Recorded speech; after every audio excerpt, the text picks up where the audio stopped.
Hay días comunes y hay días que cambian el rumbo de la historia para siempre. 6 de julio de 1957, ¿qué creen que pasó? Un evento que cambiaría la historia de la música para siempre. Se conocieron John Lennon y Paul McCartney en una kermesita así de la iglesia de St. Peter's en Walton. Hicieron un festival de música. John Lennon tocaba con su grupo The Quarrymans y a Paul McCartney lo invitó un amigo que se llamaba Iván, y incluso él fue el que los presentó.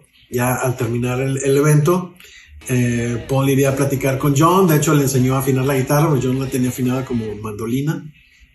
Ya le enseñó a afinarla bien en la de 440 MHz. Ese día Paul McCartney tocaría rolas de Eddie Cochran y de Little Richard. Seguramente tocó su rola de Bebop o Loop. Y The Quarrymen pues ya tenía su set list ahí de canciones. Y Paul quedó muy impresionado con John porque de su grupo era el que más sobresalía y tenía buena imagen y cantaba muy bien. Y bueno, con todo esto pues John Lennon se dio cuenta que Paul sabía más música que él, y aún así arriesgándose porque pensó que le podía bajar la chamba de líder del grupo, deciden invitarlo a los Quarrymans y bueno, pues esto cambiaría la historia de la música para siempre. Y ahí es cuando se da la dupla de compositores más importante, yo creo, de los últimos siglos, que es John Lennon y Paul McCartney. Y así es como posteriormente pues nacen los Beatles. Para mi gusto el mejor grupo que ha existido ever hasta el día de hoy. Y si Lennon ese día no hubiera tocado, y si Paul no hubiera asistido, y si nadie los hubiera presentado, a veces los momentos más grandes de la vida empiezan en los lugares más simples. Síganos en nuestras redes sociales y suscríbete.